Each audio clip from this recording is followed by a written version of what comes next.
If you just want a short answer, how to connect to your spirit guides, ask.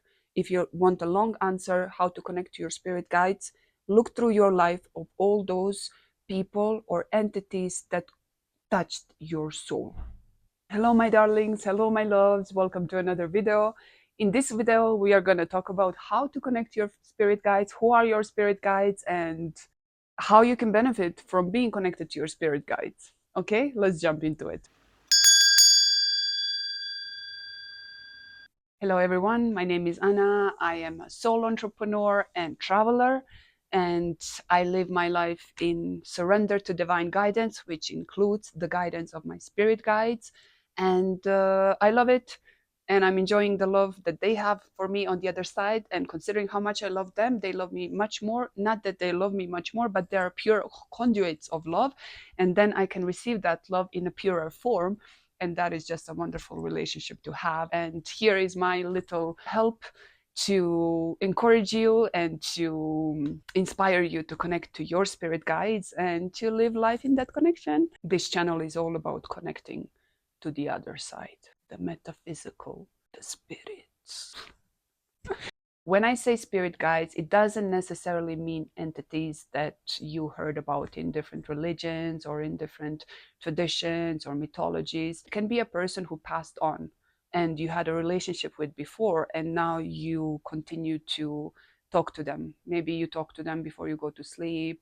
Maybe you send from your heart, like, I wish you're well. It can be just like a simple heart-to-heart conversation that you're having, and now maybe you can now open up for more and to receive their input as well. Of course, there are different entities that are caring for you and that are always there and that are always available. In our collective society, we know of those who are maybe more emphasized and more present.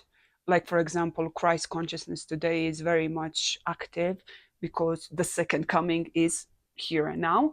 And so many people, regardless if they're Christians, they're connecting to Jesus regardless. To Jesus, you can connect on the street, in the park, wherever, in the supermarket. It's very, very available energy today and very easy to connect to if you resonate with it. And this is the first point I want to make. Your spirit guide is the entity or spirit on the other side with which you resonate the most. One thing that you have to understand is all the entities in the non-physical realm that you can connect to are basically working together. If you're connecting to Buddha, Jesus will still be there trying to help also, like through Buddha. They don't have this ego that has to take the credit for the help that they're giving. They just want to help. This is the point.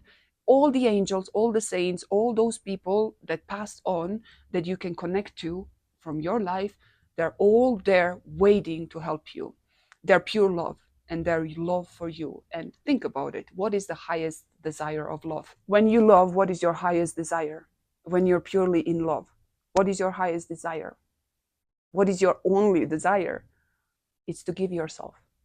It's to share yourself. It's to spread yourself. This is what their desire is for you. And here's the big one. How? How to connect to them? Ask. Jesus, I would like to connect to you. Jesus, can you come through today? Jesus, can you show me yourself? Show yourself to me today. You and your asking is what will actually bring opening in this relationship.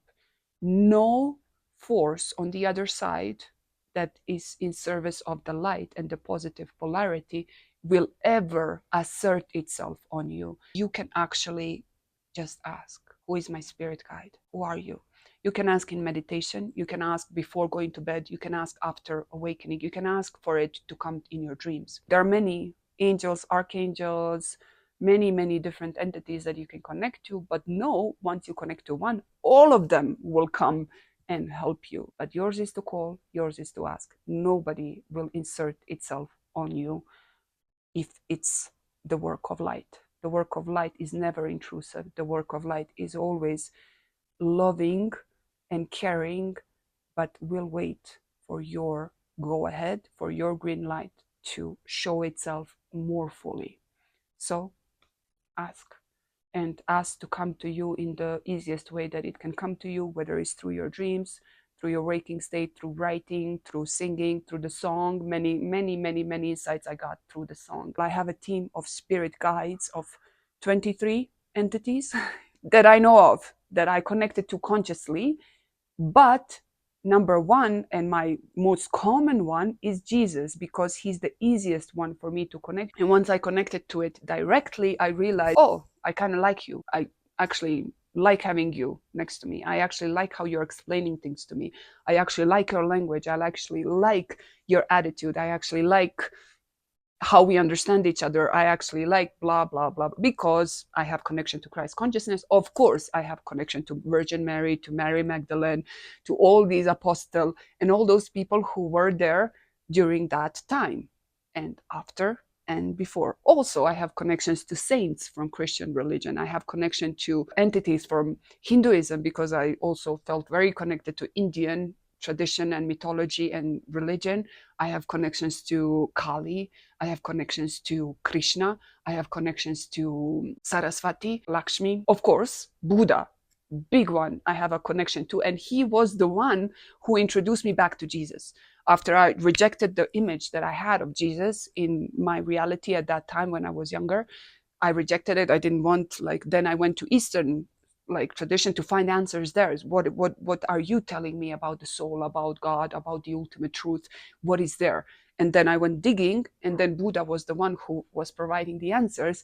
I was connecting to him, like, because he was so neutral. He was like a distant cousin that had no intrusive energy, and he was very detached, and he was very easy for me to approach. He was the one who brought me back to Jesus, and he was like, hey, you know this guy, and he's your spirit guide too, and like he can help you much more than I can help you. Of course there are moments when people are experiencing connection with the divine without conscious asking, but the asking was there. The asking was in the heart. Sometimes we're just like, from the heart we're like, help, or something, we're calling, and then the divine can come in and help, really help, and do the magic in the moment. You can ask the person who passed away. For example, my grandfather was one who I had okay relationship in this life, really nothing special. I wasn't really like connecting to him on a deeper level, but I was connecting on the spirit level. I started like, okay, opening space. If you want to talk, if you want to say something, if there's a message that you want me to bring, if you want me to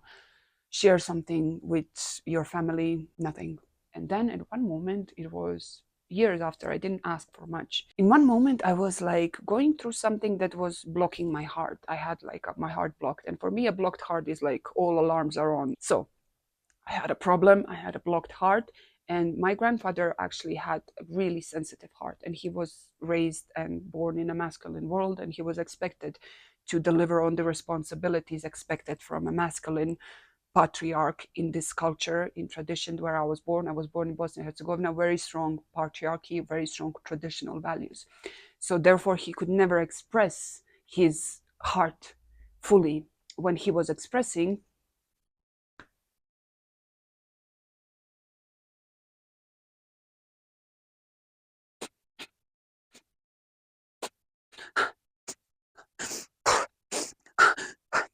tears of joy, his energy is always strong. There's so much love, and often that love cannot be embodied fully because the body is dense and doesn't have that much space to embody fully the divine love that is ready for us to just like shower us with the fullness of what it really is. So my grandfather couldn't really express it fully, and I cannot even express it fully, but for me it's more fertile the ground, because I'm a woman and it's expected for me to be loving, and at least more acceptable for me to be loving and sensitive and emotional. And my heart is more open just because of that, because my environment was more conducive to my opening of the heart than it was for my grandfather. All that blockage that was present in his life at the moment where he was feeling his heart and being able to express the love or not to express the love, or to feel the lack of love or to feel the fullness of love, that blockage is now released. Now there's no more blockage because he's on the other side. There's no blocks on the other side. There's no body, there's no ego. So it's just flowing fully through him. So all that desire that was built in him, in his heart, that he wanted to express in his life fully, that but couldn't, now is able. And now he's flowing it fully through me, to me and through me, in such a beautiful way, in such a pure way. He's a pure conduit of that love. So of course I love when he comes through. Of course I love when he has a message for me. And like really the way he's expressing that message is with the sparkle of that masculinity that is so charming but was distorted when he was alive. And now he can express it fully. And sometimes he comes to me in his dreams, in my dreams, and he comes with a beautiful, like, wink, and beautiful way to connect to his granddaughter, who he knows her mission and he knows what she's doing and he knows how much he's capable of doing and he knows my mission is his mission. So of course he wants to help. Of course he wants to give all his love to me.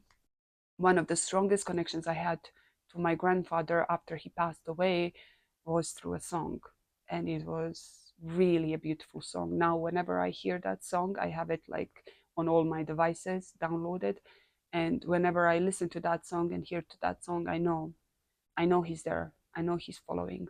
I know he's ready to jump in to help at any time that I need his help.